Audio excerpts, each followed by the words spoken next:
Upon hearing that, you have to stop your speech. And rules for timing your cross-examination are: when there are 30 seconds left, you will hear a short ring. When time is up, you will hear a long ring. And upon hearing that, you have to stop your cross-examination. Each team needs to prepare an evidence card for cross-examination. Any evidence cited during the debate should have a corresponding evidence card, which may be reviewed upon request by the cross-examiner and their teammates.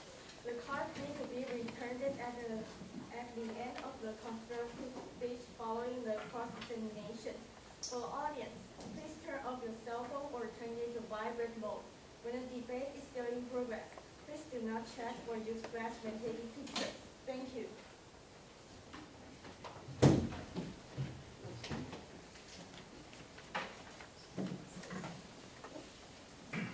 First, affirmative constructive speech. 5 minutes. Honorable judges and fellow debaters, this is the first speaker from the affirmative side.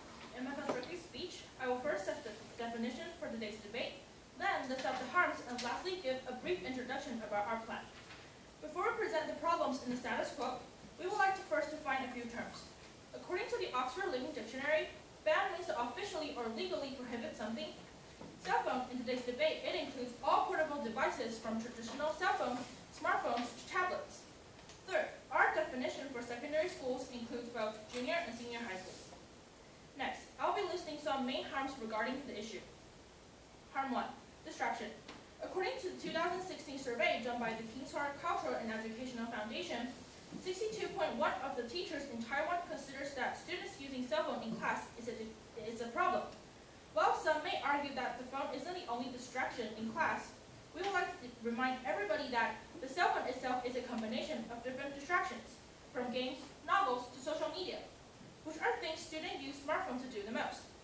Andrew Ward, an assistant professor at the University of Texas, has conducted a study to examine how cell phones can distract people and found that the participants' cognitive capacity is significantly reduced when their smartphone is within reach, even if it's off.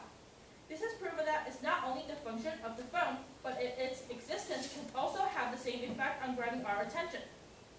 Another research we would like to present is by Cal Newport, a computer science professor.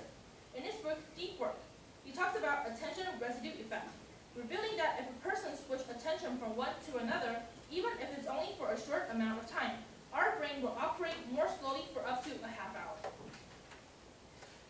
Harm 2, lowering learning efficiency and academic performance. A study published in the Communication Education 2013 focusing on the impact of mobile phone usage on students' learning found that those who were not using their mobile phones during lectures are able to write down 62% more detailed information in their notes, were able to recall more detailed information from the lecture, and score a full letter grade and a half higher on a multiple choice testing comparing to those who were actually using their phones. Another study mentioned by Dr. Kevin in an ABC News article in 2018 also concluded from their experiment that the group using device scored about a half a letter grade lower on exams. What's more, students who didn't use a device but were in the same classroom with those who did also scored lower. This was likely due to distraction from surrounding devices. Another analysis based on an experiment in 2017 also yielded a significant negative relationship between total time using cell phone and academic performance. Each 100 minutes spent using the device, on average, per day reduced a student's position in the school ranking by 6.3 points, in a range from 0 to nearly 100. Moreover, if we consider usage during class time only, the effect is almost twice as high. We also have other evidence to prove that the existence of cell phones can really affect the learning efficiency of a student. Harm 3, negative influence on interactions. Many people think that multi-function smartphones can help improve our relationships. However, the problem with children using smartphones at such a young age is that they may fail to read social cues in the future, since their communication are mostly done with texting. The skills can be developed through texting because you can't identify others' emotions or tones. Being dependent on cell phones at this age can only mean that it will lead to an even bigger decrease in those skills as they age.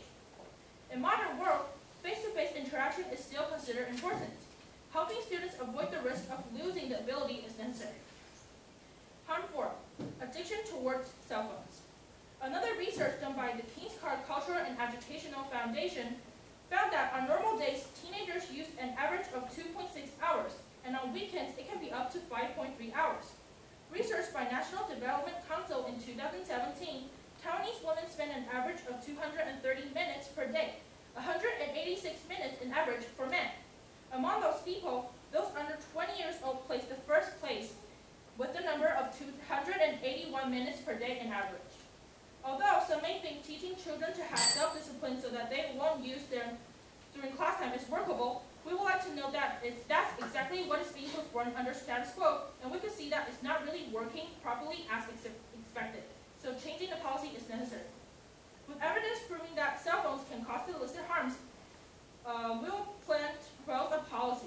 That is to ban cell phones and tablets not completely at school but under circumstances.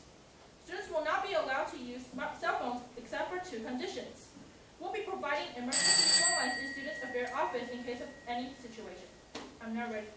My teammates will elaborate more on our plan. I'm not ready for cross-examination. Second negative cross-exam first affirmative. 3 minutes. So how do you define the current status quo? Excuse me? How do you define the current regulation listed by the MOE? By the MOE, it was actually giving the decision for up to the schools. It's up to the schools whether or not they want So to it's make. depending on each school. Yes, Okay. that was the current status quo. Thank you. So regarding to your harms, I want to have the evidence regarding cell phones may contain cell phones exist and causes distraction, and the one regarding 62% decrease in note taking. 62%. Oh, you mean like the write down 62 more detailed information in their notes? Yeah. Okay, we'll pass it to the students. And also the 100 minutes of usage scores. You mean like in a range from 0 to nearly 100? I'm not sure, but there was one that Okay, says, I'll give it to you. okay, and also the face-to-face interaction. Okay. It's not really, you also stated that one of the harms you stated was addiction, Yes. and you said yours already measures to counter it, but it does not work. Is that what you were saying? No, what I am saying now is that what we're doing right now is we want to trust the students that they will have self-discipline, but that's not really performed well. Okay. Also, you stated that there are more than just one distractions other than self-discipline. It's not my point or your point to define how many distractions can exist in classroom, but however, comparing to other distractions, we believe that cell phone is the biggest, and for that, we believe that by banning it in classroom, we can lower the possibility of students being distracted. I'm moving on to your plans. Wait, you forgot. Oh yes, moving on to your plans. You stated on your first sentence that that is not complete. Yes, It's not a because complete we plan. still want to emphasize the part about e-learning. Okay, so in what circumstance would you? If the teacher wants to have cell phone or the technology, including tablets, to facilitate the students' learning, they can register at from school. Can students do that? No. Oh, so the only circumstance when students can use cell phones. The only chance they can use cell phone is when they want to do emergency phone calls. Emergency phone calls. Yes. And how will that work? You just walk out. They have. There will be 2 keys. Oh, there will be 3 keys. 1 for the homeroom teacher and 2 in the Students' Affairs Office. So if the students need to get the resource, they can just approach those people in order to get their cell phone.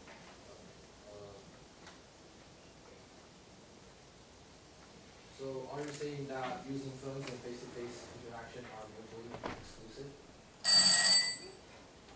Thank you. 1 minute preparation.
demonstrative speech. 5 minutes.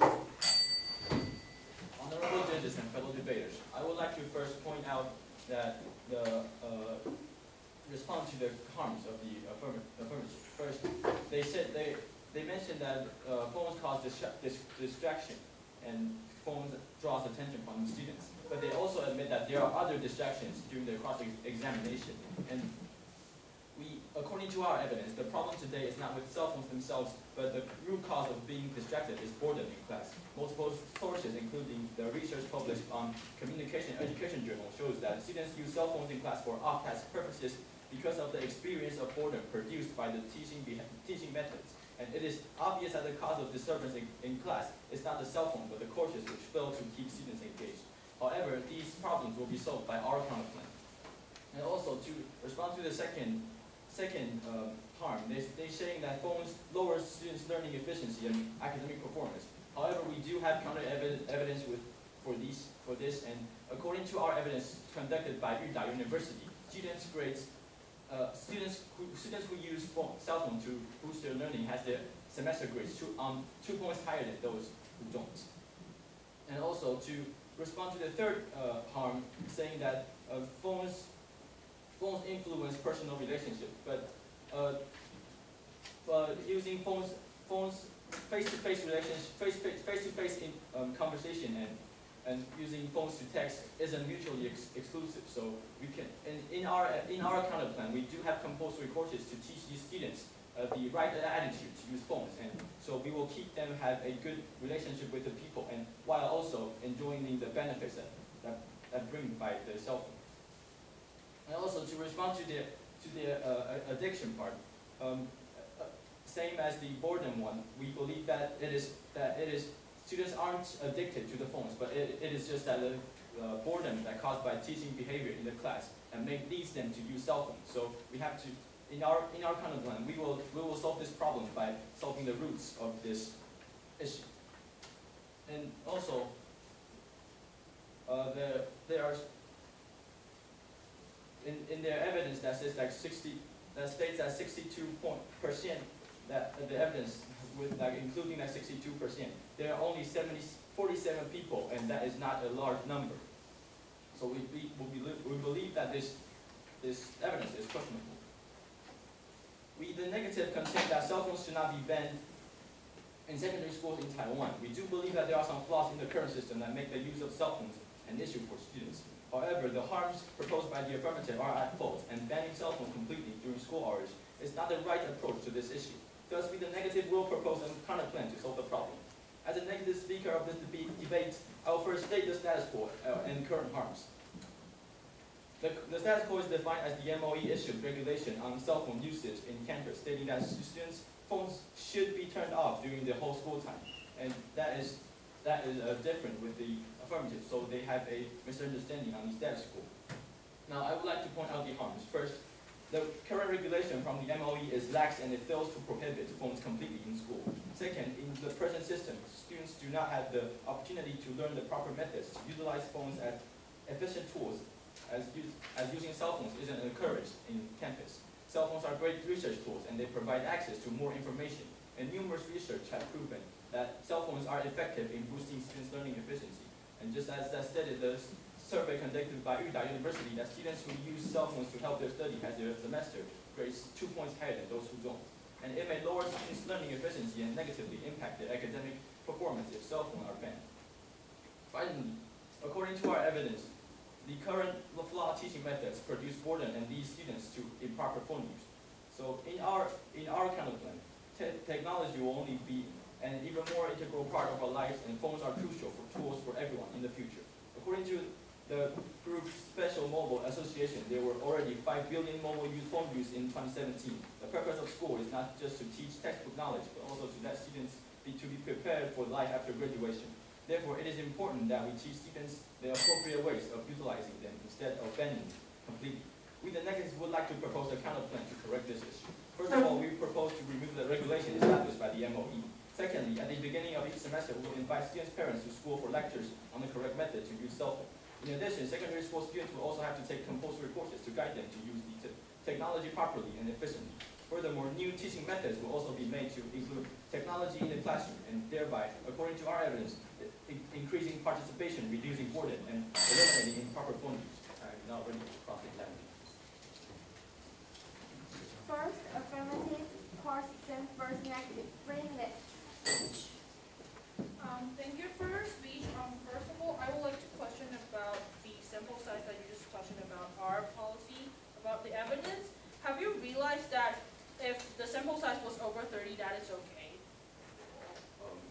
Because you mentioned that 47 is too small amount of numbers, but it's actually if it's over 30, it's okay.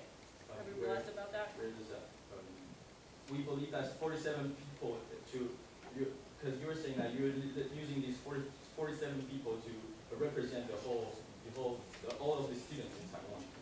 We can see how it is not pushing. Okay. So you mentioned that you don't. Do you believe that cell phone is a distraction in class? Cell phone is, as we stated, cell phone is not a distraction in class, but and it is because of the boredom that caused by the teaching behavior that leads students to use cell phone in class. And so in our plan, we'll encourage them to use these phones properly. So these phones will know, and we'll also implement text-based learning. And so. Okay. So you've mentioned that's about the teaching method. So are you blaming the whole problem to the teachers? No, we did not say that we are blaming teachers, but we are saying that we will introduce them a different teaching method to the teachers, so they will have and task-based learning to use for these teachers. But, sorry, don't you think that keep on telling the teachers to change their teaching methods was a lot more complicated rather than just banning cell phones?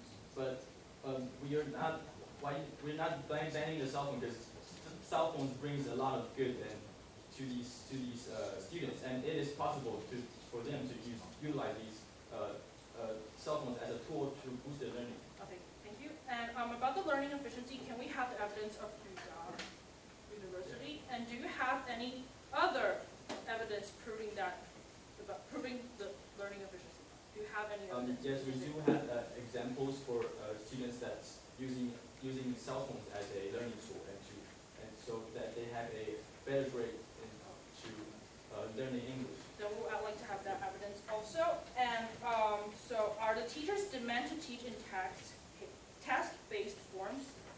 Yes. Okay, yes. So And, okay, sorry.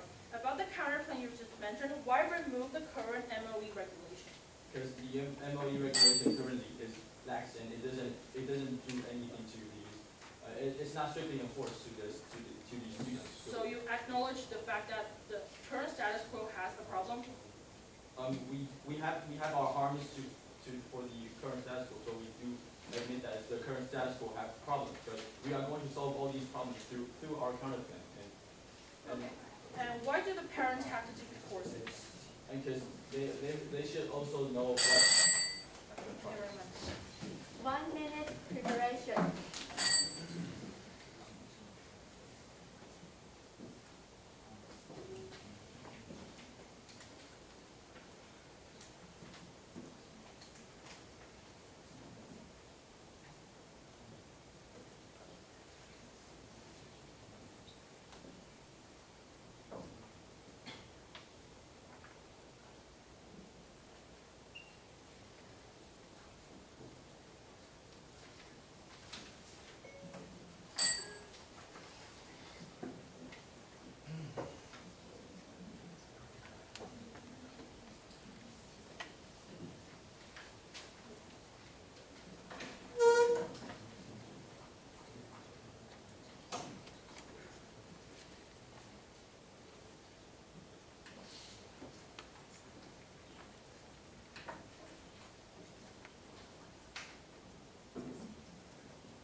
Second affirmative constructive speech. 5 minutes.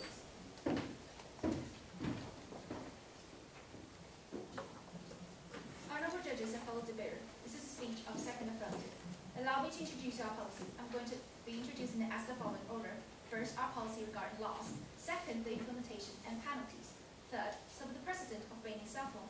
Lastly, review the negative contention. First, policy regarding laws. According to the Ministry of Education in Taiwan, if teachers find item that is distracting student, teachers have right to deposit the item. Second, implementation. We will not ban cell phone completely in school. The homeroom teacher or the class leader will collect everyone's cell phone every morning and store it in a locker in the classroom. Now, we do encourage digital learning, and we see the ubiquity of technology in education. Therefore, cell phone for educational purpose under teacher's allowance is permitted. Next, I will further expound on the process of borrowing keys. First, schools set up an online reservation system that allows teachers to reserve a key. Teacher must reserve at least a day before they're going to use cell phones. Second, the charge of the reservation will be available online for both teacher and students. As for the keys, every homeroom teacher will hold one key to the locker, and there will be 2 spare keys in students' affair. Students will only have their phone back under 2 circumstances: one for emergency contacts, second for educational use under teacher's allowance. We will be setting up 2 direct lines for families to contact their children. Also, there will be emergency contact phone provided in students' affair. That is, for emergency contact, they can either find homeroom teacher or approach the student's affair for their phone, or directly use the phone provided at the student's affair. We will also be implementing random walkthrough. Whenever teachers see a student using their cell phone, teachers have the right to give punishment. Next, penalties. If any student is seen using their cell phone beside the 2 circumstances that we mentioned, he or she will be cited with 1 demerit. 3 demerit will make a demerit. Move on to some of the precedents. First, Jilin Senior High School has implemented the policy of banning cell phone at school last year, and immediately the results show that after this period of time, students have much progress not only on their grade, also their focusedness during classes. Second, the same policy is taken in the UK. They found the students' performance in high-stake exams significantly increases past Spain. I will now review the contention that the first negative has made. Negative argue that they are going to incorporate more lecture and task-demanding courses into the class. But let me point out that it is already what we're doing in the status quo. They are not actually making any effort to solve the existing problem. Furthermore, not every lecture or task-demanding courses is as attractive as video games. Furthermore, there will be no one supervising what students are doing with their phone. Next, we emphasize banning the use of cell phone in recess. According to Professor Carl Newport, he explained a symptom called attentional residual effect, which is switching your attention from one thing to another, take at least up to 1.5 hours for attention to be transferred. It is especially done to explain the use of cognitive devices.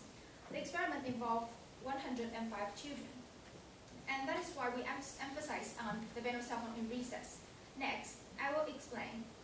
We would like to state that banning the use of cell phone instead of other distraction. First, cell phone itself is an amalgamation of distraction, including video game, social media, YouTube, and much more. Second, cell phone more of an active distraction, with continuously popping up message and notification as I upload a new video.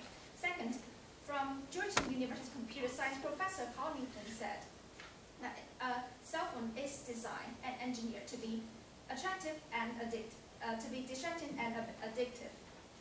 Next, the negative has claimed that students aren't provided with sufficient e-education. However, in the status quo, schools are already demand to teach courses regarding digital world, such as computational thinking and problem solving, information technology and creation, and much more. Next, the negative blame the students' disinterest in class on teachers' incompetence of engaging students in class. However, we therefore believe that it is irrational to come to the conclusion that the only contributing factor of this problem is teachers' incapability. We believe that this problem consists of numerous factors, with cell phone making up a majority part of it. Therefore, with our plan of removing cell phone from classes, we're not only helping students get rid of significant distraction, we are also increasing student engagement in class.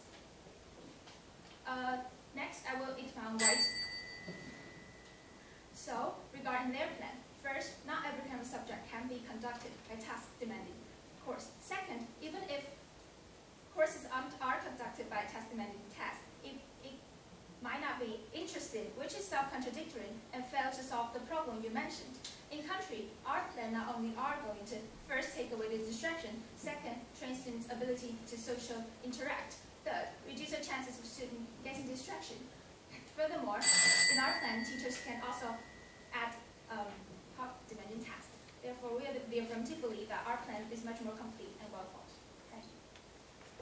First, negative course exam. Second, affirmative. 3 minutes. Good morning. So you mentioned that there is a school that already has a phone ban. You have the evidence.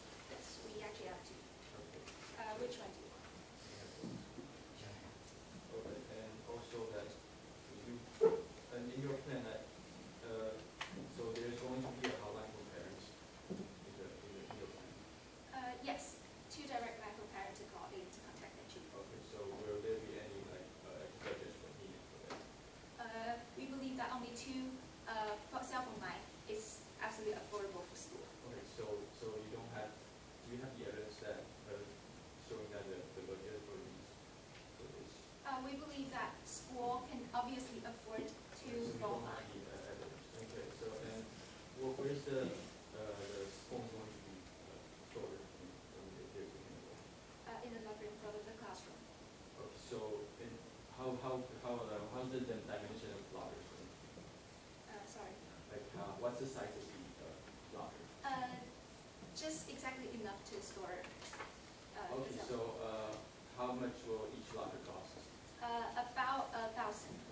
And so how do you have any budget for those lockers? There is a project from the MOE that support school. So can you tell us? Yeah, sure. We will give it to you Okay, later. so the phones are going to be taken away, and how if so there is a possibility that the phones are going to be stolen or like. We believe that because it is in the locker and we will lock the locker on the wall, But so it there will is very still unlikely be, to happen. but there will still be like chances that the phones are stolen. So if the phones are stolen, then who is going to be responsible for that?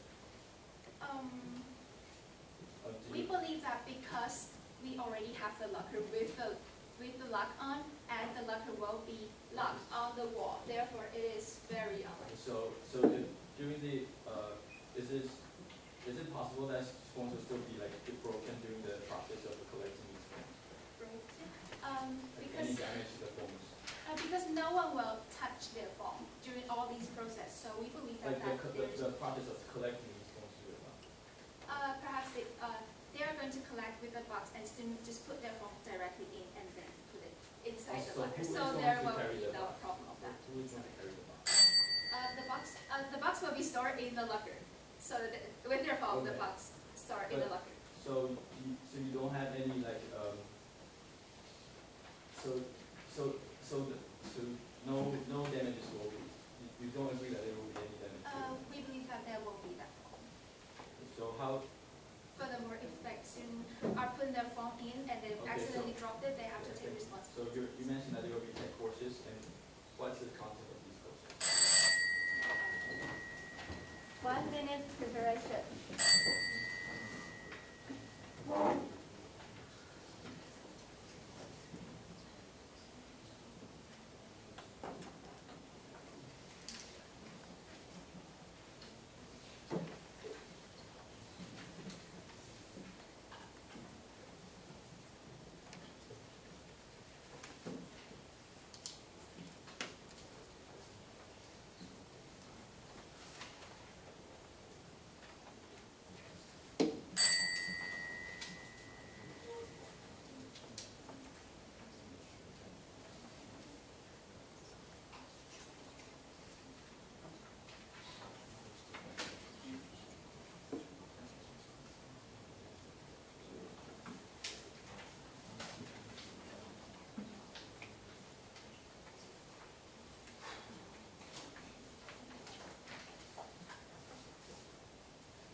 Second negative constructive speech. 5 minutes.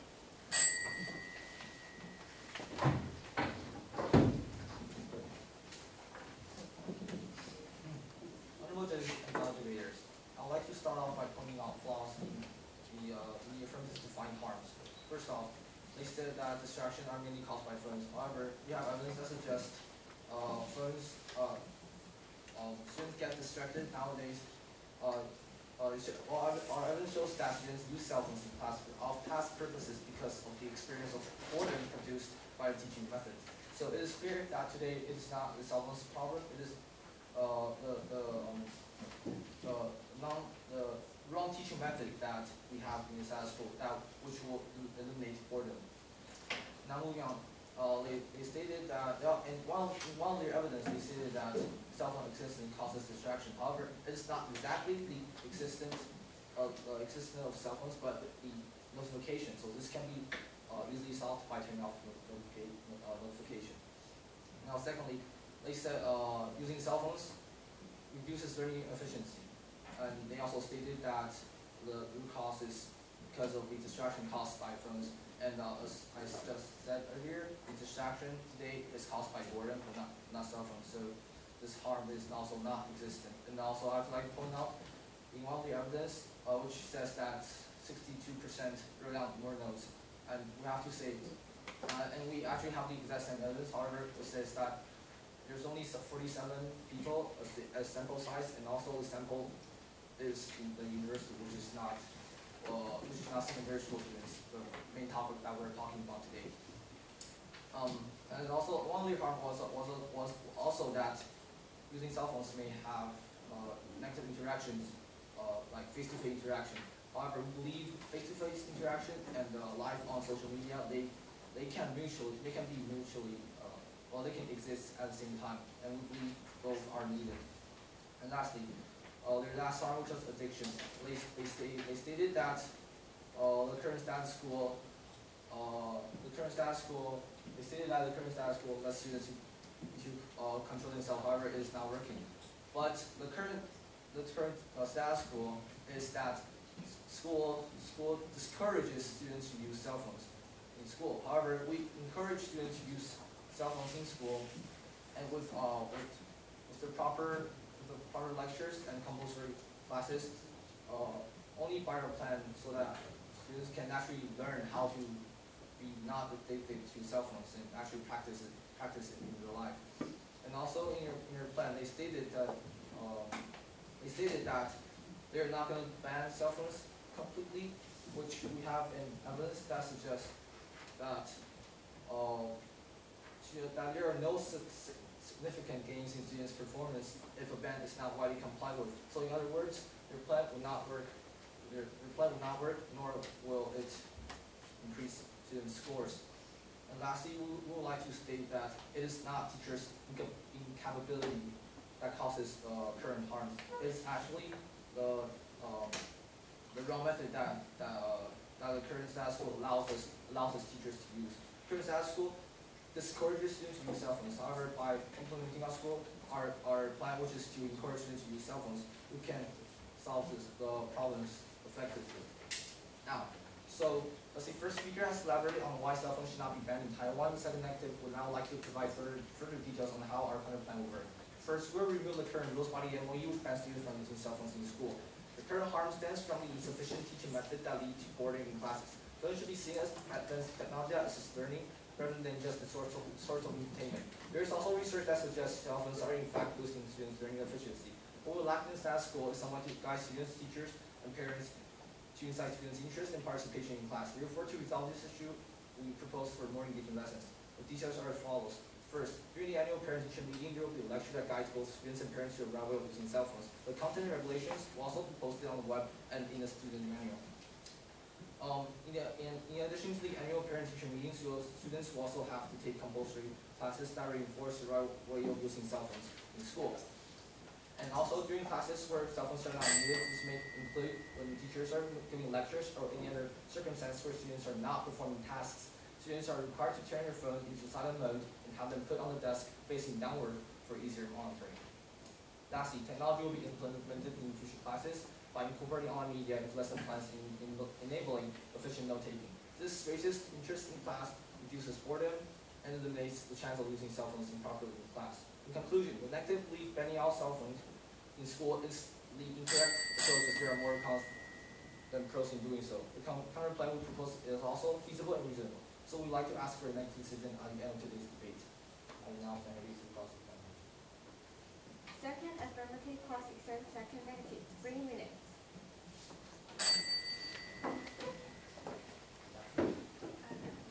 So how do you plan to solve the problem of cell phone being a distraction in class? As we stated, you mean that How do you plan to solve this problem? solve that. Cell phone is a distraction in class. First of all, we do not believe cell phone itself is a distraction in class. We believe it is boredom that causes students. Okay, thank you. Do you have evidence showing that boredom is the only distraction? Oh. Can you just tell me what the evidence says? Okay, so it says that the result indicated that students' attitude regarding using their cell phones for off-class activities in class were a function of their instructors' teaching behaviors and the experience of boredom. Okay, so, sorry. Can I ask the sample size and the date? Actually, you can. Do you have sample size? Can you say it now? What is the sample size of that? 274 students. So what is the date? It was this Is report it in was secondary published. schools in Taiwan? No, it's not in Taiwan, but there are still students. So Okay, we need to thank supply. you. So when do you plan to put the compulsory courses? Well, this may take place during computer science class. So you're taking out computer science classes, computer No, classes since- and classes. Since the classes that the things that we're going to teach them is already one of the main principles in the current. So how does that make a difference? Well, we're reinforcing it and actually letting students use Oh, so that is already been done, you are just No, doing not- the same. It's not actually being done because students cannot practice it, and we encourage students to use it, so we're actually letting them to practice it. Okay. So how exactly will teacher change their way of teaching? So instead of just reading out what is in the textbook, now we teachers will implement task-based learning, which is to let students learn by completing tasks. Do you believe that all the courses can be conducted by tasks? We believe most of the classes can. Is it because conducting task demanded will make it more interesting to solve your problem? Do you have evidence for that? Yeah, let me just suggest task-based learning actually. All of the task-based learning, every subject? We have evidence that suggests tasks, by performing tasks, students are going to be more engaged. So in every subject, that's how you state it. In every subject. As long as task-based learning is implemented. Okay. So do you have precedent of your plan? President, Yeah, precedent. what do you mean by? Like have anyone conducted something like your plan and it has worked out successfully? Well, again, the current status quo discourages. So, and we are. Thank you. 5-minute preparation.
Negative rebuttal speech for 5 minutes. Greetings all. I'll start off by making off some rebuttals and flaws regarding the affirmative plans. First of all, I'd like to point out that they have a misguided definition of the status quo, which, according to the MOE currently, is that students should have their phones all turned off throughout the school day. So, in other words, their whole plan was built upon the wrong assumptions, leading to a lot of other flaws in the following plans. Next is a problem regarding their evidence. Again, 47 people in a wrong age range means that their main piece of evidence is completely moot because it does not aid their case in any sense. Secondly, we also address their harms completely and prove them null or moot. First of all, it's the problem about distractions and learning efficiency.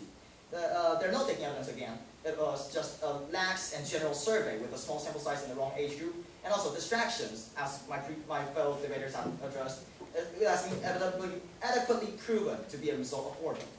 Regarding their harm of addiction, again, first of all, the heavy usage is due to boredom and stems from the teaching methods. Secondly, this has to do with their improper definition of the status quo. They said that under the status quo, students can regulate their usage, but that is not the case. Under the status quo, under the status quo, students do not get a chance to regulate their own phone use. And we changed this in order to combat addiction. In other words, they cannot solve their own harm at all. Also, they said that negative interactions would be a problem in phone use. However, we contend that face-to-face interaction is not mutually exclusive with phone communication. And as we stated, we have courses to ensure students do not let their phone use interfere with their lifestyles negatively. They also did not change any regulations, as previously mentioned, so confiscating and holding phones would have legality issues. Also, and most importantly, is perhaps the fact that their plan is only a partial ban and that students can use their phones throughout the school day. And this has been proven to be ineffective. In other words, they are needlessly complicating the issue while claiming that they can boost student scores, but that is not the case. Our plan is superior in that we allow students to use phones to boost their scores instead of wrecking havoc on the whole situation. We also never claimed incompetence of teachers. We cited the problems with teaching methods, which we do change, and so we resolved this problem as well. Also, they mentioned emergencies and only 2 phone lines. So another problem with their plan would be that phone lines could be clogged in emergencies, and they did not address this problem sufficiently. They also admitted to all our harms, but did not handle them, namely boredom. We have both education, and regarding education methods, we have both education and punishments. So this is doubly effective at eliminating distractions in this situation. They also state that there are lectures regarding tech attitude in the status quo, but the thing is, under the status quo, first of all, there's nothing concrete offered in these courses, just goals of education. But we, in our case, we let the students actually take part in learning these properties, and also we have concrete education plans. So they also repeatedly claim that phones would hamper learning, but as we demonstrated, the harms stem from improper use, and their partial ban is ineffective. So